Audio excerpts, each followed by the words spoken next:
We know that you've worked with the likes of Alex Hormozi. You're recently working with Squibb. The business changed a lot. Gym launch, acquisition.com. Hundreds of millions in portfolio growth. His systems built empires and inspired a generation. Now, meet the man who saw it all from inside. He sent me an email just out of the blue, and the subject line was, "Not what I was thinking, but you should do it."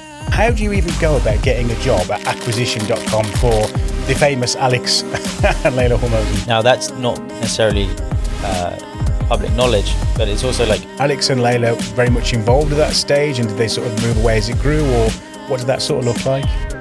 Yeah, the reality is pretty similar to what you guys experienced, and I was like, I can't do this. I have a letter on my phone that I almost sent to the founder. And now, Tobias Allen shares the lessons that can supercharge your marketing. Essentially generated about 250,000 from those emails. I would have never done that had I given up there. The thread between all these people, as far as I can see, is that's the goal, and nothing's going to stop me getting to that point. Something that I've certainly learned from Alex and Layla is like the pig-headed determination and discipline to keep doing the MAN formula, which stands for money, authority, and then just I knocked on the right door, and someone was like, "Oh yeah, I'm actually in the market for this." So, yeah, 500,000 people later, I'd say it was a success.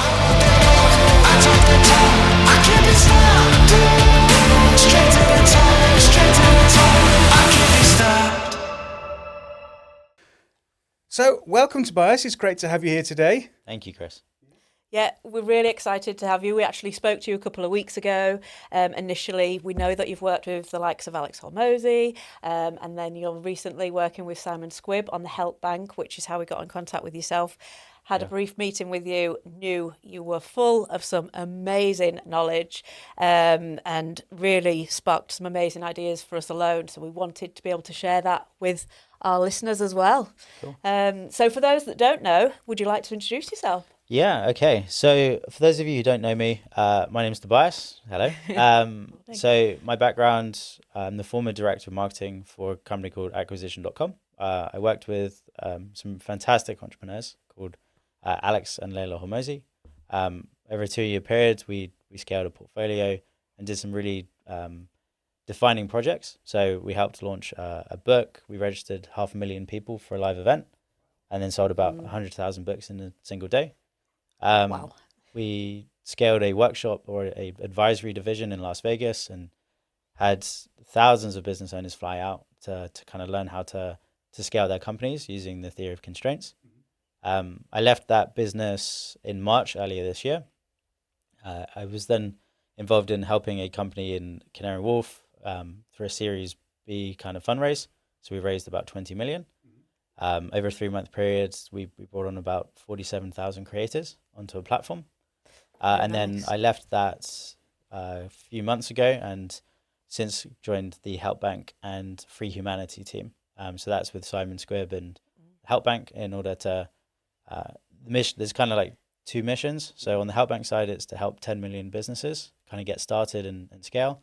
And then on Simon's, it's to free humanity and hopefully like reform some parts of the education system to teach more people entrepreneurial skills and give more people freedom through business and entrepreneurship. Fantastic. That's Wow. incredible. I mean, you're involved obviously in some incredible things happening right now. I mean, what Squibb is doing is absolutely fantastic, and you're obviously surrounded by like-minded people that have had massive success, which is fantastic. So when you were with acquisition.com, like where did that all start? How do you even go about getting a job at acquisition.com for the famous Alex and Layla Hormozi? Yeah. So I was very lucky. I both got in early. So I was probably around like number 8 or 11, I would say. And it was kind of an accident. So what happened, I was referred from a mentor. My background previously was I was helping scale D2C brands. So think like knives or like blankets or T-shirts. I was within an agency at the time. So I was actually working across 2 different agencies. One is basically like leading the email marketing department. And then in the other, I was kind of like their head copywriter. And my journey was everything I was making, I was reinvesting into myself. So I'd become someone's best student. They'd then referred me to their mentor. At the time, I basically gave that person my life savings. And for like an 8-month period, we met every week, like 1 to 2 hours a week, just talking about marketing. The premise of that quote unquote program was it was like the Hunger Games. So I didn't do it alone. There was a bunch of other marketers, and it was kind of like last man standing, as it were. At the end of that process, we were looking at doing projects together, and that mentor at the time, his name was Will Green. He sent me an email just out of the blue, and the subject line was not what I was thinking, but you should do it. And it was like, Alex is looking for a director of marketing. I've put your name forward. The reality was I had a call with Alex. The next day I then pitched him because I hadn't heard anything. So I sent an email, and the subject line was why you should hire Tobias. Okay. And I told a direct response story. And then that email got forwarded to his EA at the time. And I guess because I'd had the nod of like, this person's got it, at that point, I was then onboarded within the next 2 weeks. I spoke to the portfolio operating partner, director of HR, and then at that time, that previous director of marketing, kind of through like a fast track interview process. But again, I think because Alex had already kind of given the nod, like I got lucky. And then I was around about 25 at the time. So just young, fresh faced, and thrust into kind of this position where I was like completely unqualified, I would say, for everything that was about to come. So what were you doing there then? So what was your sort of remit when you first started? Yeah, so the first thing was all about the portfolio. So I came in as one of the SMEs, which meant subject matter experts. And so for the portfolio companies, I was helping them with marketing strategy as well as like just marketing, including doing like technical interviews. So in certain instances, a new business would come in and we needed to free up the entrepreneur's time. As a result of that, sometimes it was a question of them bringing in a director of marketing. So I was very much involved in the recruiting of that. We had in-house recruiters at acquisition. I would say that's one of the skill sets, is being able to find A-plus talent. And then I was doing the technical interviews. So in our recruiting process, we would have like screening. Why would someone be interested in this job? Or are they interested? Because quite a lot often, some of the best talent is already in an existing business. Once they were like past the screening, we would then do like a technical. So that would be what I would be doing on the marketing side. You then have a culture fit, and depending on the size of the business, it would be a culture fit with someone on the team or with the CEO directly, and then it was then a yay or a nay. But on a technical, I would be asking questions about like, do you know Facebook ads, or how are you with copywriting? I had some more unconventional questions that I would ask, which is like, who are you learning from right now? Because I wanted to know if someone was hungry or still learning. And something I learned, which is colored, I guess, my recruiting or how I view recruiting now, is like, bearing in mind I was like 25 and I was interviewing sometimes people who were like 40 or 50 who'd been in corporate America with massive budgets, like spending tens, if not hundreds of millions a year. And I was talking to these guys, and sometimes what these businesses needed was someone who was more tactical, not a manager who'd been separated from the work for sometimes decades. There was an interesting gap in like who we actually wanted and who we were getting. And I remember for one business, they'd recruited a director of marketing, which was the person had come from real estate, and this was for a certification business. It wasn't a good match because the person in real estate was used to longer sales cycles with property, and then the certifications was a faster sales cycle. And so like their expectations of how many leads needed to be generated and all of these things was, there was a complete mismatch there. So yeah, a lot of learnings. Interesting. And was it challenging that? So you talk about recruitment there, and you being 25 and some of these people being 40, 50 and them running the show and then being interviewed by somebody much younger. Was that challenging? Did you see any sort of, or did they sort of accept it and it was okay, or was it? Yeah, I think potentially maybe I never had an issue with it, interestingly. And if the frame of the conversation definitely helped. The fact that I was the interviewer really kind of sets a precedent, I guess. But then in addition to that, in the conversations, like just candidly speaking, I can hold my own. And like when it came to more advanced marketing concepts, if someone were to like try and challenge me, they could quite quickly tell that I knew what I was talking about. And or again, going with the gap between manager and like someone who actually does the work, quite often they like, it was the surprising thing was I was talking about stuff that they didn't even know about. And so like when it came to like looking for talent, I started to look for people who could maybe like, you can give a step up to. Like in an agency, for instance, a lot of the creative energy in an agency is not the person with the right title. It's maybe they've got the name of like copy specialist or like marketing lead or marketing specialist. But like the person who the client deals with is like the client manager, who gets a lot of the credit, but the person who's actually like pressing the buttons in Facebook or running all the campaigns or coming up with the ideas, it's potentially like some young and hungry talent, and finding those guys and then giving them a chance or a step up. That's kind of what I represented for acquisition at the time. I was a one-man marketing department. Like I was running email campaigns, like sorry, not even campaigns, but like I was running email programs for at the peak of like 12 brands at the same time. Wow. And like I was doing that like in one agency. When I say it was the one-man marketing department, I was building out the entire campaign calendar, like writing all the emails, then designing all the emails with Canva. And I'm not a designer, so like they looked a bit interesting. And then I was then running the campaigns, like building the entire automations into these businesses. And my KPI at the time was I could get 20 to 30% of a business's revenue through email marketing. And I was just doing that for brands like a conveyor belt. Right. And so, yeah, I was kind of doing the work of like 5 guys. Wow. And I think Alex saw that. Because I think a lot of people don't know is at the time I got put my name forward, there was actually 2 people that got put their name forward. Okay. And my understanding is the way they were presented was I've got 2 amazing marketers. One person will work until their eyes bleed, and then the other one will is more on lifestyle. Right.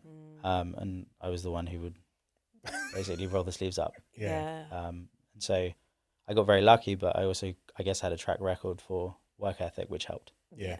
I think, I don't know if I believe in luck so much. I think you make your own luck in life. And I think the fact that you said you risked everything you had to give this mentor program and this training program, this learning and just putting yourself out there to do that. Yeah. And then you you got put forward for jobs in here. So the next day you re-follow up again. Yeah. That is you. That's not luck. That's, I'm going to make sure it's like this thing we talk about a lot in entrepreneurship, don't we, in business world, that the only thing that the thread between all these people, as far as I can see, is that's the goal. Yeah. And nothing is going to stop me getting to that point. And I think you've just absolutely demonstrated that through that conversation there. So I think that's luck. I think that is, like you said, roll your sleeves up and that's mine. Get out of the way. This job's mine, sort of thing. Yeah. Which is great. I wanted to get ahead. And I did some kind of ridiculous stuff to try and just win. So like one of my core skill sets, I would say, is copywriting or like direct response copy. And I read a lot of the books on how to do it. I went down that copywriting rabbit hole. And one of the people had said that some of the best copywriters had direct sales experience. So that's what I then went out and did. I did cold calling. I did door knocking around the UK. Like to this day, one of my favorite jumpers is it says Anglian on it because it was like I was doing door knocking to sell appointments. And the learning lesson from that one was like I was really good at basically at the time I was thinking like it'd make me better at writing hooks for advertising. Like if I could get someone's attention, like it would help me when it came to like writing ads to get attention online. What I actually learned was at the point you've knocked on someone's door, you've kind of already got their attention, Right. because they're like, who's there? It was actually on the closing side. So like I was very good at keeping conversations going at the door. Like I didn't get the doors slammed in my face, but I couldn't close them. And I did the door knocking probably for only about a month or like maybe 2 months at a push. The reason it was only that long, it was because it was until I got a quote unquote sale. And in the door knocking space, at least in the UK, it sounds bad, but in the industry, they're called ploppers, which is you knock on a door and someone opens it, it's like, oh, I've actually been looking for windows. Okay. So that's what happened to me, basically. It's not that I suddenly was magic at sales. It's just I knocked on the right door and someone was like, oh, yeah, I'm actually in the market for this. And so basically I'd said I would do door knocking until I could sell, or at least I got a sale to kind of prove a point. And that's how long it took. There's a lot of learning lessons in that in of itself. It's like if you just keep knocking, someone might actually say yes eventually. So there's persistence there. The other one is also like closing. So after that, my copy became a lot more hard hitting, in the sense of if I wasn't able to convert someone into an action based off of something I'd written, like I was like the guy knocking at the door and getting nowhere. So I started to get a little bit more, I guess, forceful with creating stakes. And then, just like, and the other thing was qualifying leads. Like I was wasting my time because I was knocking a lot of doors for people who weren't even qualified or weren't even in the market. And so when you create a marketing campaign, you can pre-qualify an audience that you're going to reach out to essentially like save yourself knocking on like dud doors. Because I'm not really of the opinion that you should sell someone something that they're not in the market for, or at least they don't need.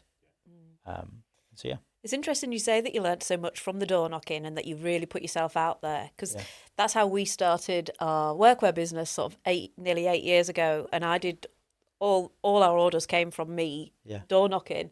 And we work with a lot of those people still now, because they found that not many people were door knocking for that sort of work. And they liked the tenacity and that seeing a face and the passion that we really had for the workwear.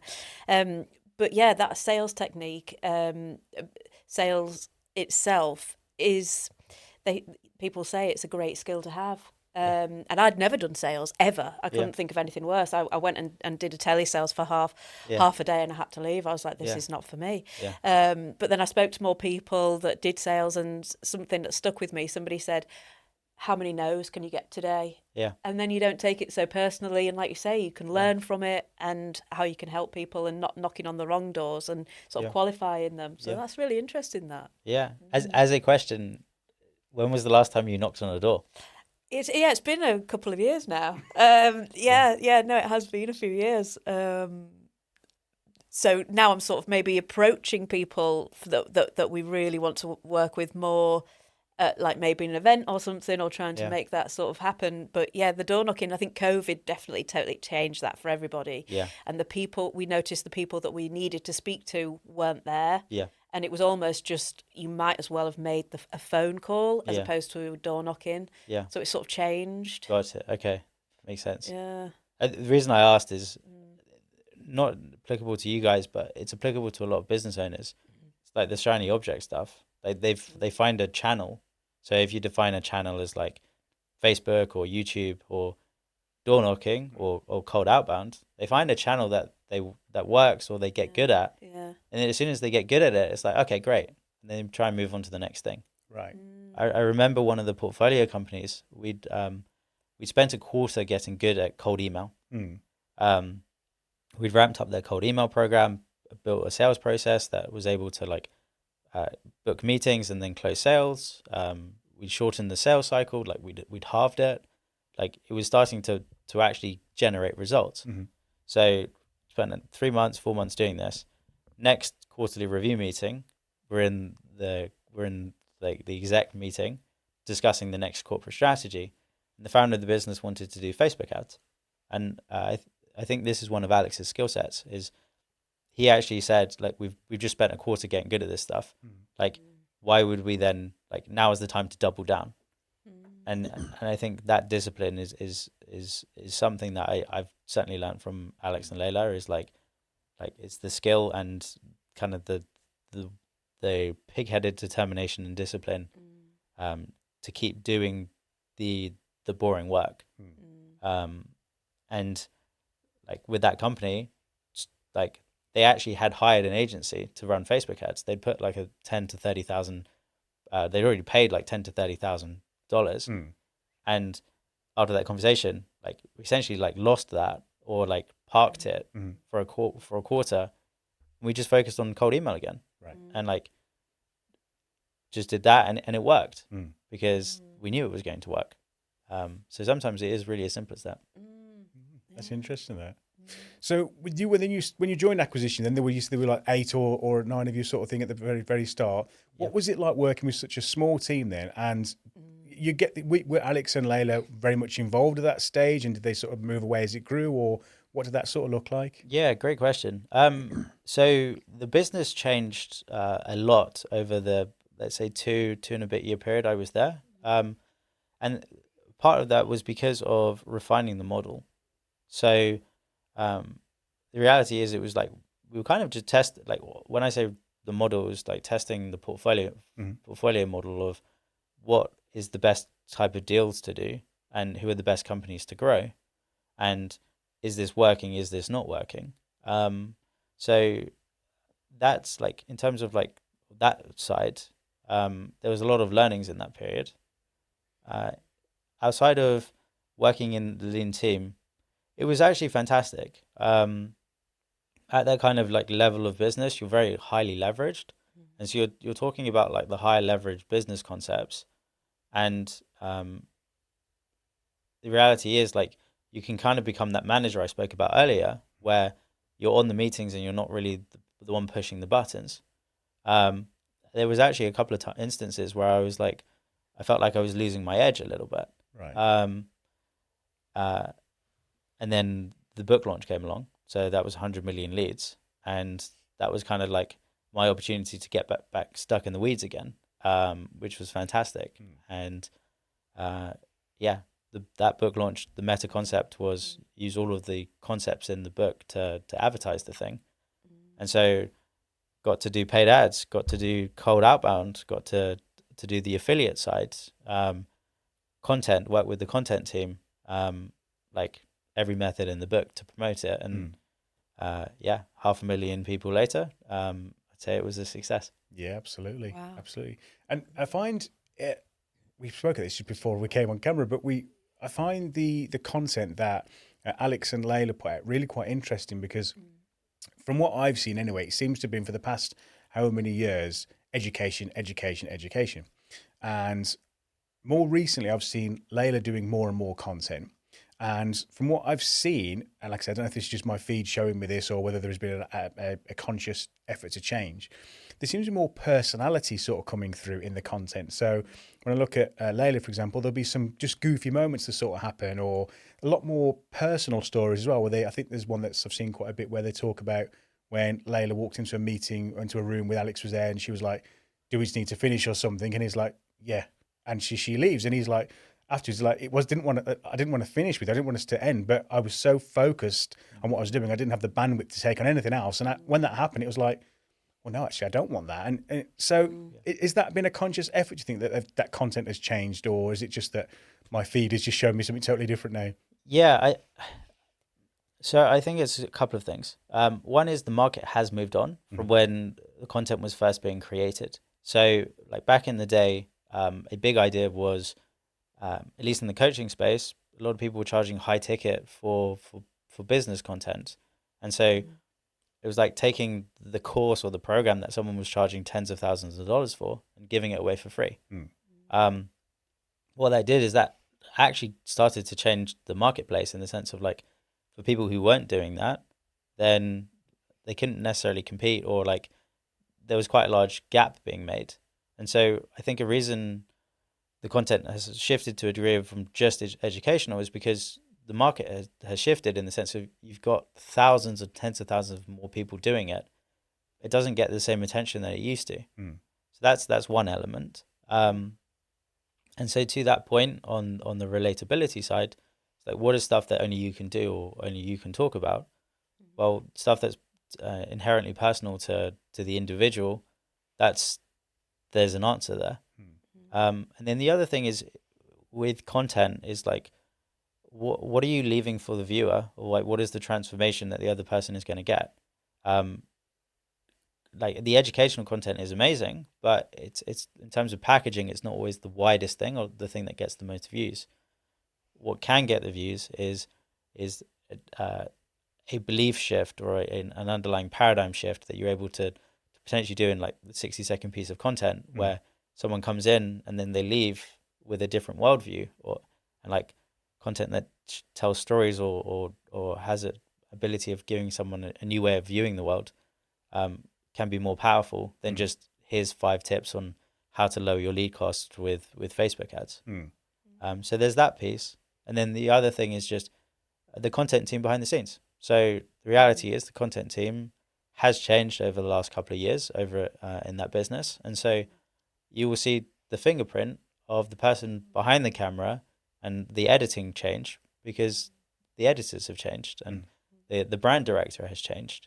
And so what they bring to the table is to a degree shaping the narrative, and different brand director might have a different brand narrative or different stories that they want to tell.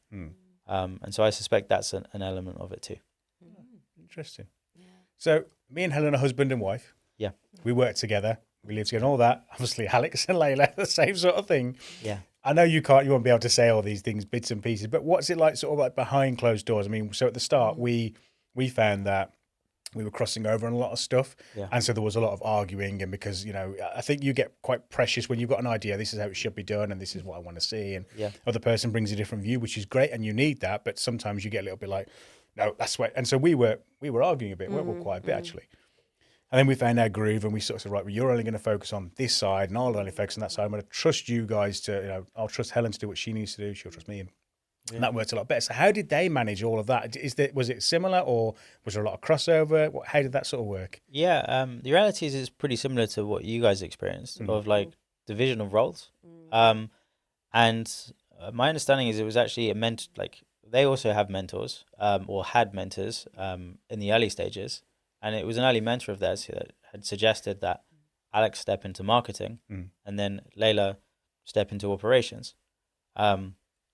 Now, that's not necessarily public knowledge, but it's also like this stuff is never really public knowledge. I would say a thing that and also it was the thing that I discovered myself because I'm a huge fan of trying to find the people who were the ones behind the scenes who like taught someone.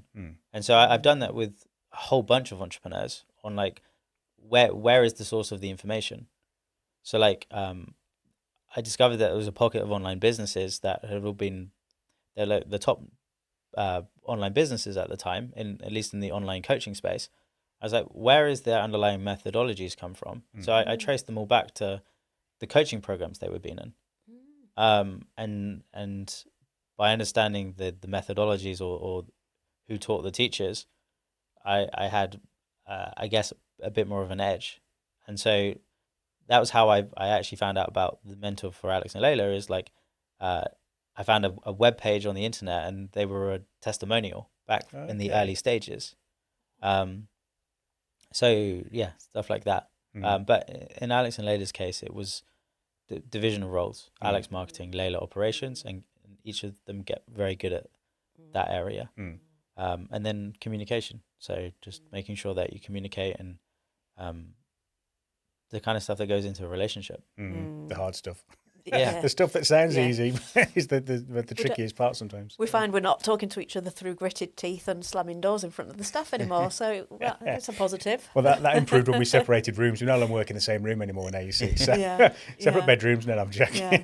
But we work differently, don't we, as well? So I think it's just respecting that, like you say, and having that sort of separation. Yeah.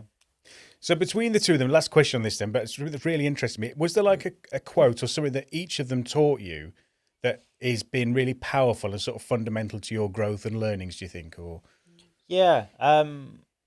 So they're both incredibly good at setting the culture and setting a very high standard or a high bar when it comes to how you behave.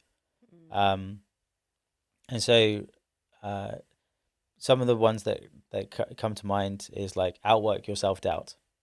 That was quite a meaningful one for me because like early on I had, and maybe even today I still have some limiting beliefs, but I found that like you can actually, like, maybe not the healthiest method, but you can genuinely push through it.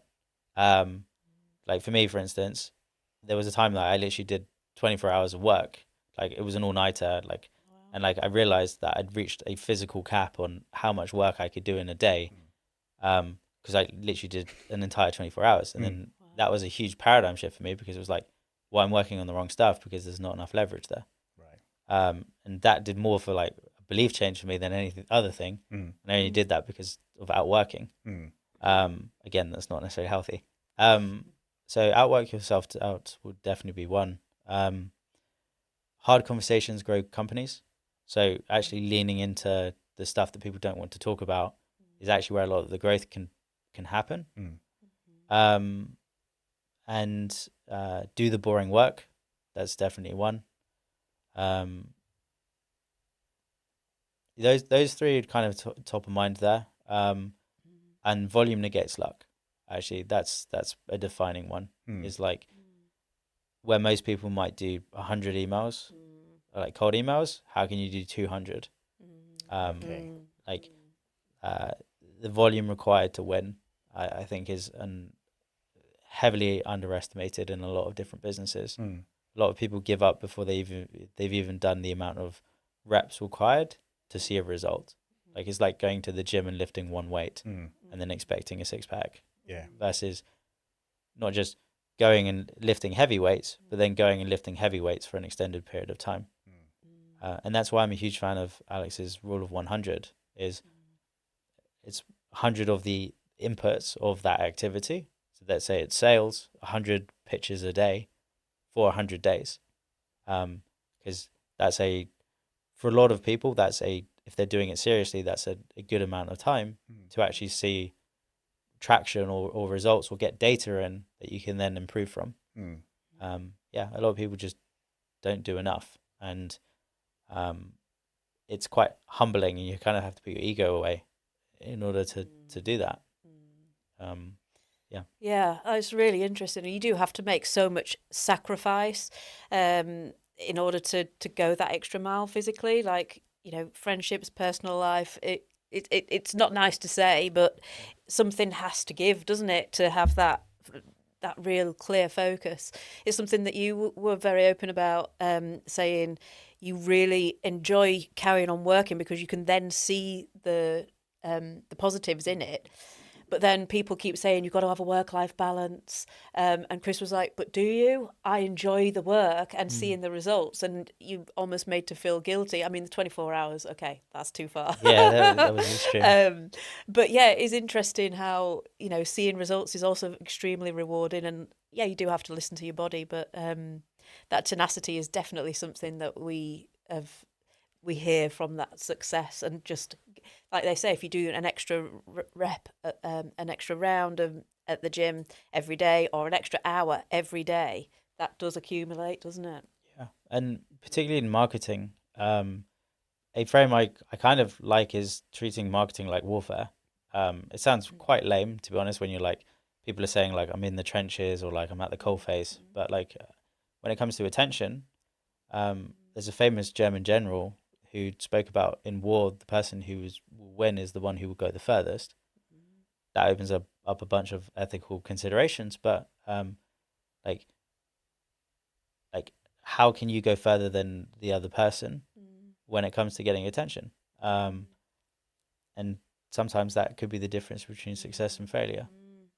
So I think about that a lot, and it's something that when I'm going into an arena, like, and I'm looking at other businesses, honestly, like it's maybe too extreme, but I get quite an extreme view of like, okay, how can we absolutely and utterly win in this area, and what are the things that other people are not doing that if we're prepared to do, we will win. Yeah. and like how can we get that edge? And it treats it like a zero-sum game, which like, and this is what's great about Simon. Simon doesn't play by those rules because it's all about the mission.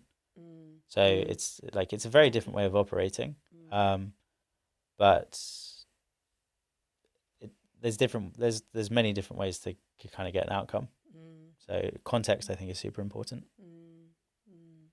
Yeah, totally agree. I think pretty much what you said. It's it's about the number of things you do, but the times. I think sometimes people have this real issue with understanding that if I do an action today, tomorrow I get the result. Yeah. 9 times out of 10, I've got to do the action today, tomorrow, the next day, and and it might be a few weeks, months, or maybe even years for some people before the result actually happens. And we speak to so many people where they say there was a time where I was literally about to throw it all in, but I went again, and that's when it clicked, and that's when it all happened, and it's when it fell into place. And sometimes I think it's just that you need that built-in resilience to say, no, I'm not giving up today. And it's hard because there are times where you literally do want to give up. But then you also have to learn the difference between when's right to give up, because there's no point flogging something that's never going to sell, versus actually it does need that extra rep or that extra bit of attention. I think that can sometimes be quite difficult to work out where that line sits. Yeah, it can. And I wish I had an easy answer for that. I wish I had an easy answer of like, when do you know you should give up or not? Because there are times when you should actually be like, okay, I'm getting enough data here that says this is not the right course of action. Yeah. Maybe there's something in like, is it internal to you of like, it's your limiting beliefs that's getting in the way, or is it actually like true market feedback? Like I almost didn't get into email marketing. Basically, I wanted to get really good at marketing, and so I determined that I wanted to go and work at the best agency that I could find at the time. And so that's what I aimed to do. It took me 6 months to get a full-time job with them. And during that time, like initially I'd approached them to be a media buyer. I knew nothing about buying media at that time, but that was how I could get an entryway into the company. They had a job application out, so I just applied, and I got on the phone call with them, and I pitched them copywriting. Evidently, I must have made some impression, because a couple of months later, they reached out and I started writing scripts for them. And it wasn't much money. It was maybe like $400, $600 a month. And I was churning out like 50 scripts a week. Like it was a pretty sizable amount of volume. But I was learning skills, and I still wanted to work full time with them. What had happened was I'd proven myself through the script writing that I started to get more and more opportunities thrown my way from the business that I was then increasingly handle. One of those opportunities was email marketing for a company, and the business hadn't done anything in email marketing. It was like, you've done well here. Can you do email marketing for these guys? And for context, this was a brand probably doing about 30 million a year. They had they hadn't done email marketing? They hadn't done any email marketing. It was all front end traffic. And basically, let's say their email list was about 100,000 names. I had issues connecting those names on Shopify to Klaviyo, which was the email marketing tool. Right. For whatever reason, it wasn't as simple as like the tutorials online were making it out to be. And I was like, I can't do this. Like, I have a letter on my phone that I almost sent to the founder that I never hit send on, which was like, hey Joe, I'm not the man for this job. I can't do this one. In the message was like, I'll see this project through to the end, but like, I'm feeling burnt out. I'm going to take some space. And I've still got that message. Wow. What ended up happening was I ended up getting on a call with Klaviyo. They finally, like, it sounds really lame now, but they got the store connected. And then in the first 30 days, essentially generated about 250,000 from those emails. Jeez. From zero to that. That was like on a monthly recurring basis from the system I built out. And I would have never done that had I given up there. And so I have a lot of like different reminders on my journey of like, if I'd stopped, I wouldn't be there, or like if I hadn't pushed through, like where would I would maybe be nowhere. So like that letter on my phone is a reminder, the door knocking, and a whole bunch of other things that I've kind of done, of like I've taken and just put as kind of like, if an event happens, like I've kind of got that as a heuristic of like, okay, this is how I should probably operate from this point. That's incredible. That's a really powerful story, that, because I think it just shows that everybody at every level, there's a point where you think, I don't know if I can do this. Almost like that self-doubt and self-belief in yourself. And it's like, sometimes you just need that little thing, or just that, even sometimes that space or that little time of like no, actually, I just need to sort this out. This is just a problem. I was going to work through the problem and we'll get to the solution. So that's really powerful. Thank you for sharing that. That was really powerful. Yeah. I still think it's wild to this day. Like, success is on the razor edge of like failure, and like it can be as thin as that sometimes. And then there's plenty of times where it doesn't work out, but like I'm still sat here, so you know, doing something right, obviously. Just amazing. keep going. But yeah. So 2020, we talk about marketing a lot, and obviously you've been marketing genius. I mean, all the things you've told us straight away, it's like, oh my God, there's these pinging ideas and stuff. And that's one of the reasons why we wanted to have you on the show, really, to sort of share some of that knowledge with the audience. And when we look at micros and SME businesses, we hear of marketing and you think, right, when you speak to a lot of business owners, they say, right, we're going to hire a marketing manager. And they bring this person in, and all of a sudden they expect them to do social media, SEO, technical and organic, or paid and organic, paid ads, copywriting, graphic design, web design, video editing, podcasting, newspaper, print, campaign, everything, and the full thing. And a marketing person normally comes in and says, well, I know a little bit about this and a little bit about that kind of thing, but I'm not a fully blown expert in SEO, and I might be able to move the needle to some degree, but we have to bring other people in or use agencies or something to help and support that. yeah, And a lot of times when you speak to the owners, it's like, well, hold on, I'm paying you to do that. And there's kind of this kind of identity shift, or this kind of, it's really weird because when you speak to business owners, they say the way they describe their role is they have to wear many hats. And yet they don't see that when they speak to marketing managers. They expect them to wear all those hats almost. So if we could give people hints and tips, I know it's difficult because every business is different and at different stages and they're doing different things to market. But if we looked at B2B for a moment, micro to SMEs, where do you think is the best place for 2026 for them to spend, not necessarily money, because I don't think marketing always has to relate to spending money, but effort? Where's the way they can really start to cut through that maybe people aren't really, there's an audience there for, but there's not so much competition yet? And I know it's difficult because it's quite wide. The first thing is like focus wins the day. It's perfectly okay to have certain like quote unquote marketing fires burning to prioritize the things that actually move the needle. And so for a business that's say just trying PR, trying SEO, trying paid ads, trying cold outbound, an exercise I like doing is like a SWOT analysis. So strengths, weaknesses, opportunities, and threats. Strengths and weaknesses are internal to the business or the team. What are the capabilities within the company? And opportunities and threats relate to the external environment. What are the opportunities in the landscape, and what are the threats in the landscape? Threat might be like compliance or a change in legislation. Related to, and what you can fill in those boxes, if you were to put it in 4 quadrants, increases when you know more or when you have more knowledge. But just based on the knowledge that you have at the time, you fill it in to your best of your ability.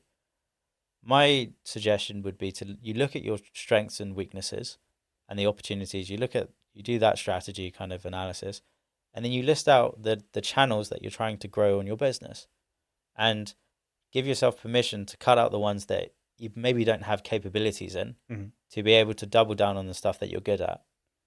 And then when I say focus wins the day, ideally want to focus on like one. This is where it depends on the revenue of the business. But let's say below $1 million, focus on one channel, one avatar, and one product to 1 or even 10 million. And so out of that list that you build, what is the thing that can get you to that level, and double down on that? And that's where the rule of 100 comes in. It's like do 100 reps of that a day for 100 days. And then you'll likely probably see more results doing that than you will trying 8 different things at a different time. So that's just like a tactical way of how I'd approach that. Because the ugly truth is they can all work. PR absolutely works. Cold email absolutely works. Paid ads absolutely works. Content works. Affiliates work. All of that. So that is an element. The other thing is related to like a lot of people have heard of like product market fit. Product fits the market and it works. A lot of, when it comes to the marketing or the distribution of that, not many people consider like product market channel fit. And I think I've spoken about this with you guys in the past, but like if you were to like map out the channels on a straight line, there's a cost associated with doing business on those channels, particularly if you're looking at paying for ads. And so on the right hand side, let's say you have more expensive channels to advertise, traditional media, TV, maybe LinkedIn with B2B like PPC. You then have maybe Google and YouTube, Facebook or Meta, so Instagram and Facebook ads, TikTok ads, and then organic social media. Organic social media being the cheapest because you can just grab your phone, hit record, and then get a message out into the marketplace. So that's like a cost associated to the platform. Then underneath that, you have the model, which is the pricing of the business and how you can kind of fit an economical machine to be able to fund the distribution of the thing that you want to sell. So I mentioned about doing working within an agency. One of the clients that came on was a chocolate brand, and they were selling a lot of like candy bars out of their warehouse using organic TikTok marketing. The team were going viral on TikTok, and they were selling quite a lot of units. We thought it'd be a great idea to try a new channel with Meta. And what we quickly discovered is the cost to acquire a customer on Meta, let's say it was $10, broke down because we were trying to sell chocolate bar for $5. Like it didn't work. And so what we had to do is we had to recreate the model to be able to successfully advertise on that platform. And so in this case, we created a mystery box, or we focused on a mystery box that we could sell, let's say £50, and it cost £15 to sell it. There was margin there, and like we were able to sell that successfully on that channel. So with a business, I think like when you say SME, it's like, what is the price point of the item that they're looking to sell? If it's like a super low margin item, a question would be, how can you raise the margin so that you have more money to spend on distribution? If you are genuinely limited by like what the item is, and then how can you chase cheaper and cheaper traffic channels, or change your pricing structure so that you can bring cash forward? Instead of selling monthly recurring services, how can you sell an annual package and pull that cash forward to then give you marketing budget in order to breathe? So those are kind of the questions that like I'll look at, like the channels, I'll look at the product, I'll look at the avatar, and then I'll also look at like what model needs to exist, or what model or offer has to be created in order to be successful. Like influencer marketing is fantastic. And for software, an interesting way to crack influencer marketing is to package an annual offer together, so that like you can buy quote unquote influencers, and the attention that you drive, if you put it into a funnel that sells an annual, you then have pricing power over a lot of other softwares that don't necessarily know how to do that. And then all of a sudden you can buy a lot more media than other people. So on that thing about like, how can you win? I will look at economic advantages that we can start to put in a business in order to do that. So for an SME, like critical thinking of first principles approach of what is a single channel that we can be good at, define that we are good at it, and then just do a quick pulse check of like, does it make economical sense? And if you're not sure on like the CPMs or the metrics, this is where ChatGPT is fantastic. Now that you know that there's a target there, you can actually start to maybe like fact check yourself with like, okay, I've got this product, this is the idea. Like, does this potentially work from an economic standpoint? Like, do I have the margin in order to do this? And this is where repackaging an offer could be the thing that changes everything for a business. Like selling bamboo toothbrushes, maybe you find selling a 6-pack doesn't work, and so you have to package 12 in a packet and then sell it as a year's supply. And that new offer or proposition is what people are more interested in. Right. There's an element of testing there in order to get that. It's not exactly like oh, you do this thing and it will 100% work. You might have to like find something that other people have overlooked, and again, because they haven't necessarily given themselves permission to try. We spoke earlier about like conventional wisdom gets conventional results. The reality is most people don't see success, or most people don't get results. If you copy what most people do, you'll get the results that most people get. So this is, I would say, something that gives you permission to try things, do things differently. Because I'm not going to say it works, but I can guarantee that you'll get a different outcome from it. And if it works, like brilliant. Yeah, exactly. And just from an advertising standpoint, a principle that guides me is a lot of the fortunes in advertising have been made when you've got an arbitrage of attention. What I mean by that is you put $1 in and you can get like $30 out or $50 out or even more. Whether that's scalable or not is another matter, but like in terms of like for an early stage company, if you're able to get access to distribution that gives you like an immense amount of leverage relative to the input that you put into it, that can get you from like 0 to 1. And like, believe it or not, like cold, like door knocking could be that channel that has that ridiculous like ROI, because it's free to knock on someone's door, so the cost is 0, and then you can sell a B2B package with clothing that's potentially worth 30,000. You've gone from 0 to 30,000 overnight by knocking on someone's door. And there's an arbitrage of attention there. Yeah, absolutely. So is it the right door to knock, or is it like, those are the kind of things that I think about. And it might be the case that door knocking doesn't get you to X amount, but it can get you from like 0 to 1. You then have resources in the business that you can then hire for team members.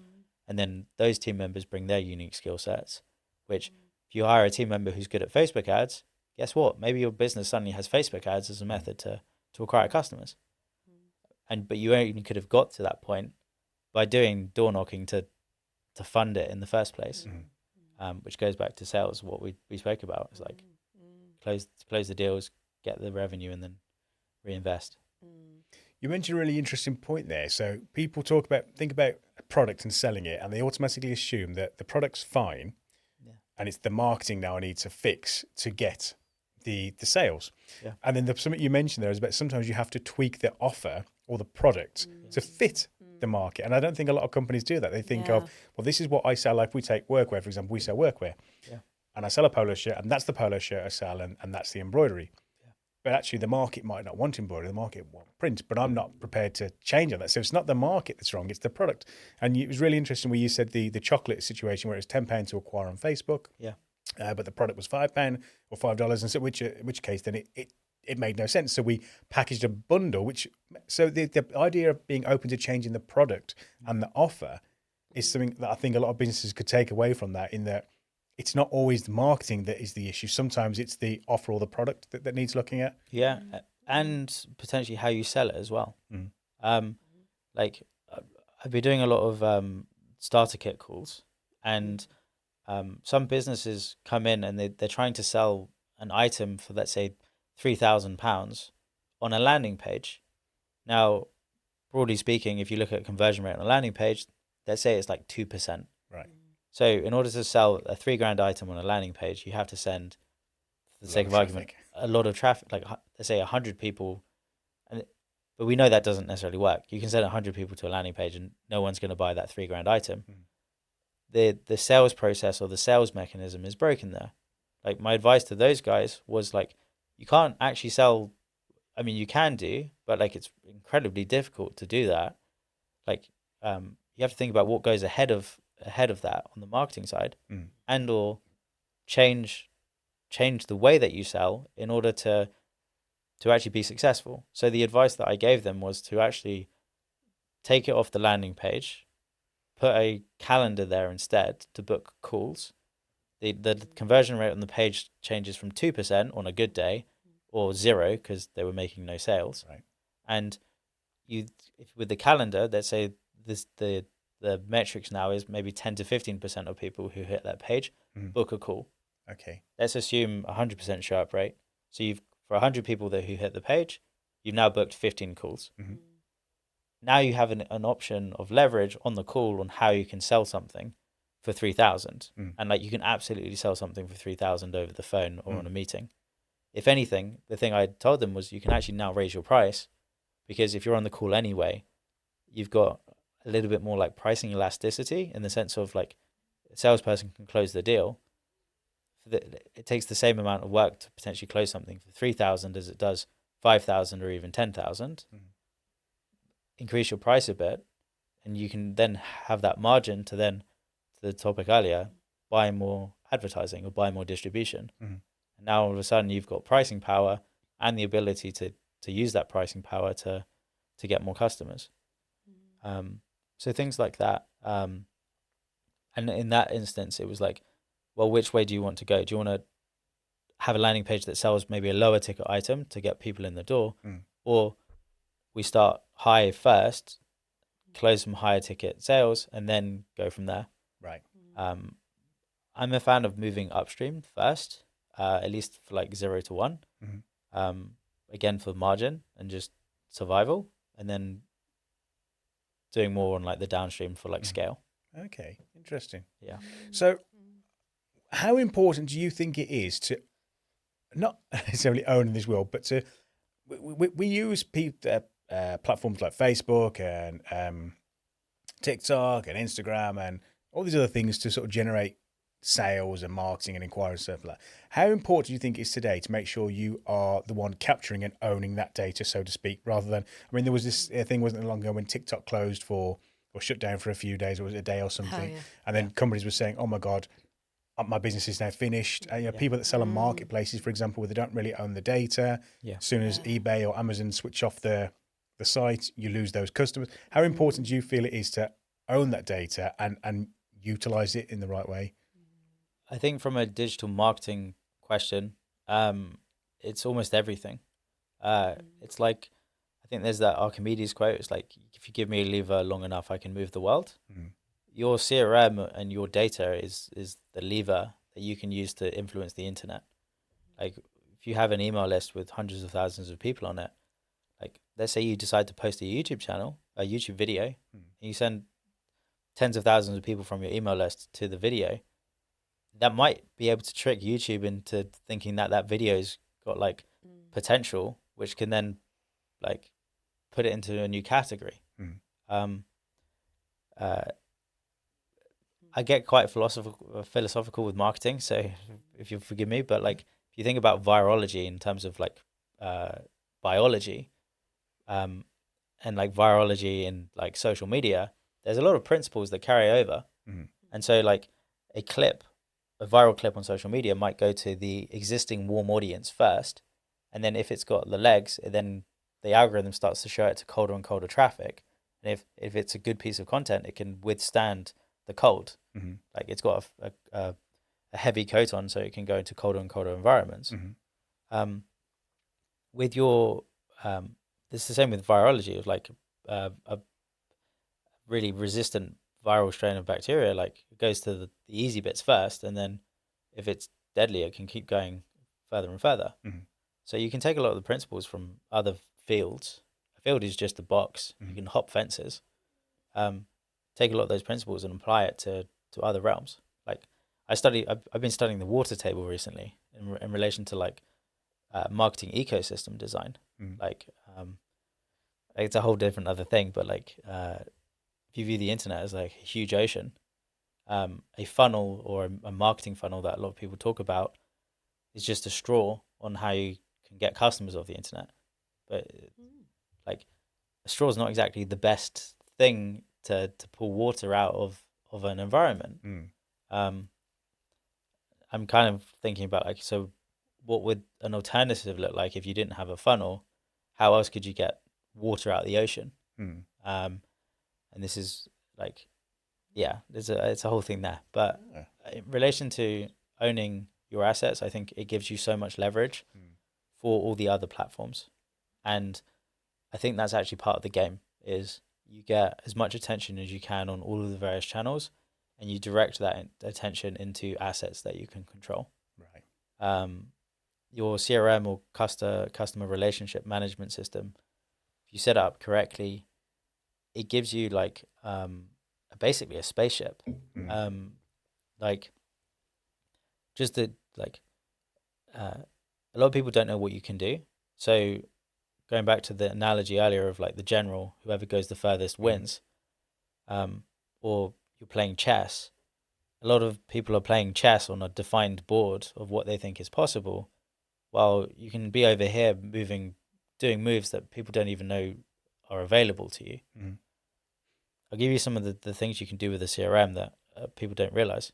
The CRM allows you to capture emails off of a website, and you can take a website that converts at 2% and massively change the conversion rate when you're collecting emails. Like a pop-up, which a lot of people think is annoying, can convert 10% of website traffic, in the sense of like 100 visitors, you can get 10 emails from that. And then from those 10 emails, you can then get 2 or 3 sales. Okay. So one of the first things I do is actually I put a pop-up on a lot of people's websites, because it's huge, and it can you build a welcome sequence, and through that welcome sequence you can close sales. All of a sudden you start having a bit more of an asset that can convert attention. So I do pop-ups, I do forms. The invisible stuff is pixels on the page. Cookies have made this a little bit more challenging, but you can get someone's physical address from an IP, which then opens up direct mail.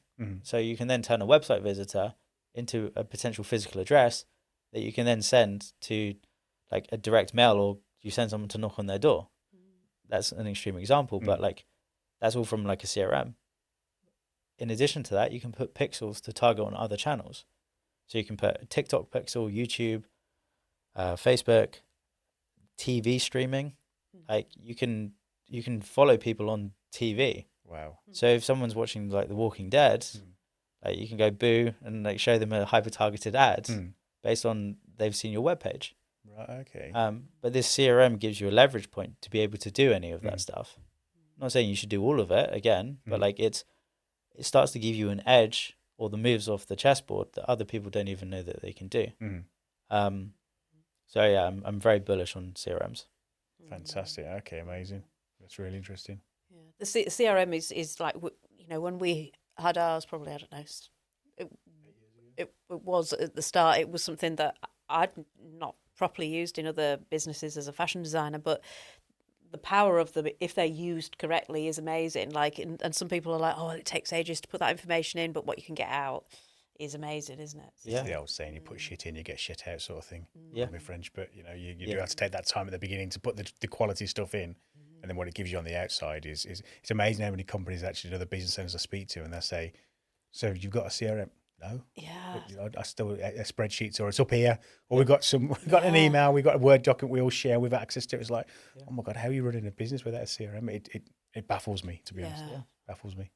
And what about ideal client profile then? Because we spoke a lot today about like volume and getting traffic and getting lots of volume, but obviously that has to be the right type of volume, right? So there's no point if I'm selling a car, there's no point me sending ads to 1,000 people that don't drive and no intention of driving. So how can companies, are there any sort of quick tips you can give companies right now to sort of help them define what their ICP might be if they haven't yet already done that? Yeah. So I'm a huge fan of like the MAN formula, which stands for money. Does the person or business have money? Authority. Can you get to the decision maker? Or even more interestingly, who influences the buying decision? And then need is, what is the underlying need or problem that you are like selling to? Real quick, within the need, you've then got beachfronts, which is like, let's say you're trying to solve a big problem for a company, but you can't get your foot in the door. What is your beachfront to be able to get into the business in the first place? So like with email deliverability, you might go to your spam folder, take a screenshot of someone's emails landing in spam, and then send it to the business in order to get their attention. And then once you've got your foot in the door, you can then lead the conversation to like maybe a wider CRM build. In the case of the agency I spoke about earlier, where my beachfront was a job application for a media buyer I wasn't really that interested in doing media buying. I just needed to get hold of the decision maker. So that's the beachfront side. Decision maker is authority. So who influences the buying decision, or who is the decision maker? Mm-hmm. Ideally, try and get to the top. Like, again, just on how I got into acquisition, like I started off with Alex. And so a nod from the CEO or the owner is far more powerful in terms of influence than like Sally, the receptionist, or James, the receptionist. So like, I think about that a lot of like, how can I go to the very top first? And even if they're not the right person, if they refer me to the right person, Right. that conversation has a wildly different dynamic. Yeah. So that's A to B, or like very direct. The other thing, which is how can you influence the buying decision? This is why I'm a huge fan of influencer marketing, because if you understand who influences a market or who influences the buying decision in a business, you can actually start marketing to them to make your other efforts over here far more effective. There's this idea that brand is a multiplier within a business, or like marketing is a multiplier. It's not just like numbers that you can track on a spreadsheet. It's also like, does someone pick up the phone when you call them or answer to your emails? If I buy a lot of influencers or do a billboard outside your office, and then later on down the line I knock on the door, you kind of already know me because you've seen my billboard like 5 times. Right. Every time you come in and unlock. So like there's like, if you can't get within a business, how can you get to the people that help like influence that business? Is it, or influence the decision? Like if you're selling to airports, sometimes you can't sell directly to an airport. You have to go through the licensing body or the divisions who like manage those side of things. And that's the case in a lot of different industries. There is quite often seats of power or seats of influence. They're actually easier to get to than the underlying business. And so it's a little bit of a roundabout approach, but it can work. Like a previous business that I helped scale was like I was able to buy large scale influencers in that space. And what that allowed me to do was actually reach a lot of the micro influencers, which was what I was more interested in. Problem was, if I wanted 100 micro influencers, that was 100 different messages and like quite a lot of force to get that. But if I got the top guy that they all looked up to, right, and I got them to, in that instance, I was distributing ideas. If I got that person to distribute the right ideas, without even paying for the guys underneath, they took that idea and started to. They've done the hard work for you almost. Exactly. Yeah. And it was more costly to do that, and there wasn't necessarily a direct ROI. But that wasn't the thing I was tracking. I was tracking the number of people who were talking about the thing. And it was like, I knew that we start buying these things over here. We had, this person's just started creating content on this thing that I'd already published. And so, who influences the buying decision? Like that marketing all came from a simple 3-letter formula. And then just, it was how it expresses itself. That's a great example of working smarter, isn't it? Like, and I love the idea of the people that you wanted to, who you admired for like how they were working. You went to their mentor. I just love that vision. It's just thinking so much wider, isn't it? Yeah, it's aiming for the top, isn't it? I mean, the old saying that the worst something's going to say to you is no, or but the real worst is they're going to swear at you and slam the door in your face. 9 times out of 10, if they don't want to, you just get ignored, and you go a bit more and you learn. Okay, this is not the right person. I'll go to the next person down, and the more people we've been speaking to actually recently, there are some people that we've seen online, like yourself being one of them, kind of thing, and we would never have a conversation maybe 6 months ago because they're like, they won't want to speak to us. But then all of a sudden you start actually approaching these people, and 9 times out of 10, the feedback we've had so far, the response we've had, has been really, really positive, and people are open to talking and helping. And that's what I love about the world of business and entrepreneurship and all that sort of stuff, and marketing and all that, and in all sectors really, is that if you ask, most of the time people are prepared to help you to some degree. Yeah. It's just being brave enough to ask, right, and putting yourself out there. Yeah. But yeah. Well, this has all been absolutely fantastic. I have loved every single bit of this, and I could go on for hours. I know we were going to talk about AI and all that sort of stuff, but we've got a series of quick fire questions we sort of want to throw at you if we can. Yeah. These are sort of 8 questions that we ask everybody, and we got their take on them. So over to you, Helen. Yeah. So, who taught you the most about business? Who taught me the most about business? I would say it would be my dad. Interesting. Which is quite strange given I've met so many different business owners and things like that. But my dad taught me how to think. Yeah. And he also was the person who got me started. So I owe a lot of credit to him, and I still use a lot of the principles he taught me today, like the value of common sense or do small things well. Yeah. I love that. yeah. It's an interesting question, that, because it's nice to see that it's not just the physical. It's not just being in the situation with people that where you've worked in business. It can often be much before that. So that's really interesting. Thank you. What's been your hardest leadership lesson? The lesson that really stung.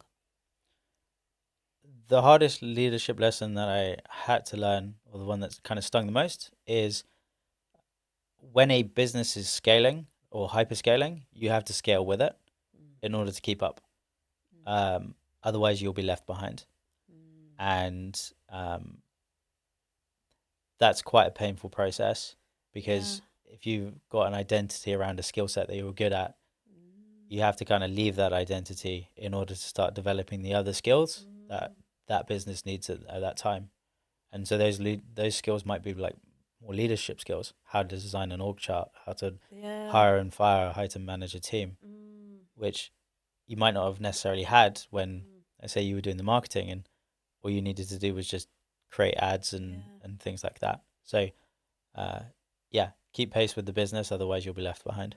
That's a really an interesting one, actually. That and I resonate that with from having my own business, because you have to hire and fire, which is something. And when it's your own business, it sort of hits a bit differently somehow, and having to have those conversations because the book ends with you. It's something you don't envisage before starting your business. So if I shadowed you for a week, what would surprise me most about how you work? So if you shadowed me for a week, what would surprise you the most about how I work?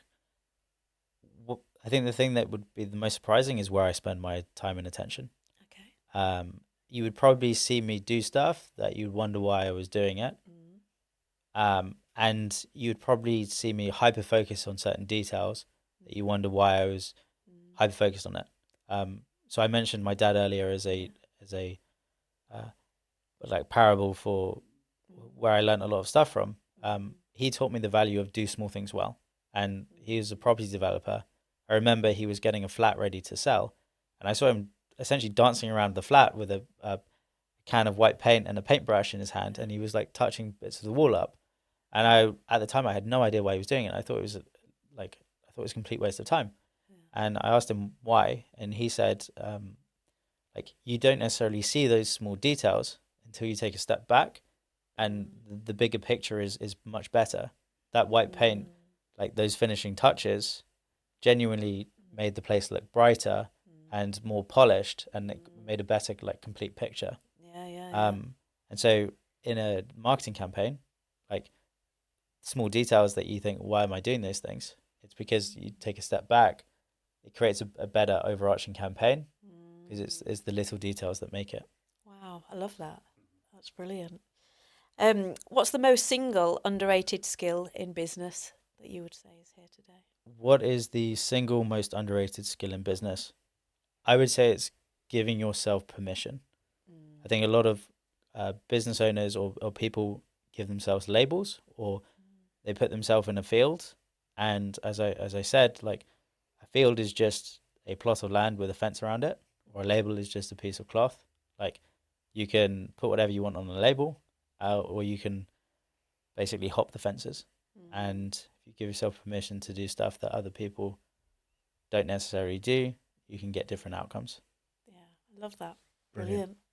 What's the one thing people must misunderstand about success? What's the one thing that people misunderstand about success? From what I can tell, and I'm not saying that I'm successful, is doing the boring work, and that is not that sexy, and there's a cost to doing it that a lot of people don't necessarily appreciate. Like there is an element of sacrifice that I've seen often goes into it. So are you willing to pay the price? Brilliant. What's a habit or mindset that's helped you stay at the top of your game? What is a habit or mindset that's helped me stay at the top of my game? A mindset of wanting to be the best. So in one of my favorite books is Confessions of an Advertising Man by David Ogilvy. He's got a chapter called Advice to the Young, which is like how to rise to the top of the pagoda tree. The pagoda tree is like how to make a fortune in an industry. His advice was you find a wheel and you put your shoulder against it, and you get so good that, at least in a traditional advertising environment, you get better than your boss to the point you're able to then replace them.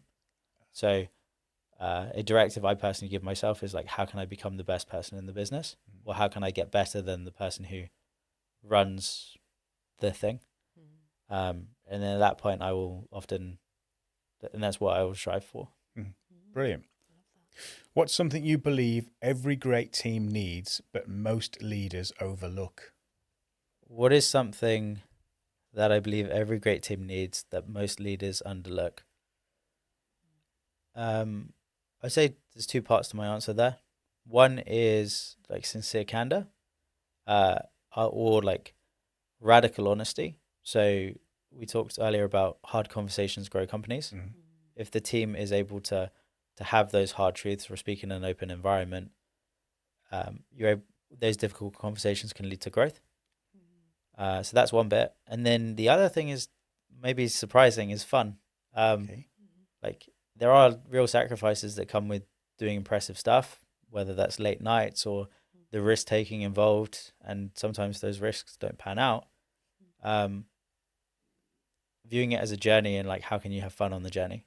In the previous marketing team, I bought everyone a money gun because I wanted everyone to encourage, like, the marketing campaigns were working, and so the directive was to spend as much money as possible. And there were a lot of limiting beliefs about maxing out the cards. So I got everyone a money gun, and it was like we need to spend more money. Right. So I'm a huge proponent of like having fun within your team and like banter. I had nicknames around the memes. Like I'll send memes in the chat and just kind of get camaraderie, like treating like becoming friends with your team members, because like knowing when it's good, when you're doing it, you can kind of get more fun out of it. Like I'm really grateful for the time I had at acquisition, and I like to believe I did maximize it because I also had fun while I was doing it. Great. So yeah. I love that, because we say you've got to try and live in the moment a little bit more. There's something I'm trying to get better at. Yeah. It's tough. Yeah. Again, when I did that 24-hour work sprint, like I was working like a dog because I was just like, I want to be successful. Again, my dad's advice was stop and smell the roses. Okay. And so, again, like all things like that of like, make sure that you take the time to have fun, or it's not always about work. Like give yourself permission to switch off, and prioritize certain other things. Like, bluntly, like I destroyed a previous relationship of mine because I worked so much, and I have a lot of regret around that. But like a learning lesson I've learned now is like, it actually came from Alan Sugar in like an interview. Early on in his career, he was going on all these business trips, and his wife stayed at home. And he realized it was causing a rift between the two of them because he was growing on the trips while she was staying there. And so what he started to do was and you see a lot of the pictures, his wife's always there when they're going on the work trips or like the meetings. He brought her along so that they could grow together. That hit home for me because that was a mistake I meant. But with the relationship I was in at the time, I was always flying off to Las Vegas and leaving my partner at home, and we were just not growing together. So that's a mistake I think I made. Interesting.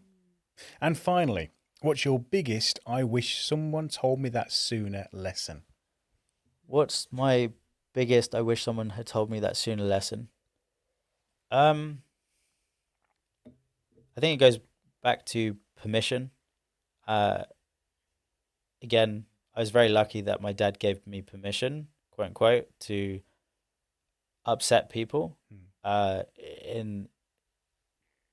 in my chase or drive to be successful in marketing. There were plenty of family dinners I said no to, or family gatherings that I didn't make because I prioritized the work. And there was a point where it was quite tough, and I play a lot of cards with my dad, and he was like, he gave me permission that that was okay. I'm actually a triplet, so I have an identical twin brother and a sister, and two younger sisters. But I was letting the family down quite considerably, and I just wasn't there, or I wasn't available or present. And he gave me permission that that was okay at that time, because he was like, if there's only one of you who has to do it, it can be you, and you can make the hard decisions so that everyone else can be like more comfortable. So giving the permission is it's quite an impactful one for me. Fantastic. I think I would just like to say thank you. This has been for me personally, a really interesting session. I've learned so much from the conversations we've had and today. And thank you for being so vulnerable and open as well. That's going to be really difficult. And I really appreciate you doing that, because I think that means a lot for people. So thank you for your time. If people want to get in contact with you and learn more about you, where do they need to go? I say LinkedIn. So just search Tobias Allen. There's, depending what the picture looks like, it's probably me wearing a suit or something. And yeah, just shoot me a message. Yeah, fantastic. Thank you ever so much for your time. Really appreciate it. Thank you. And thank you. Cool. Thanks, guys.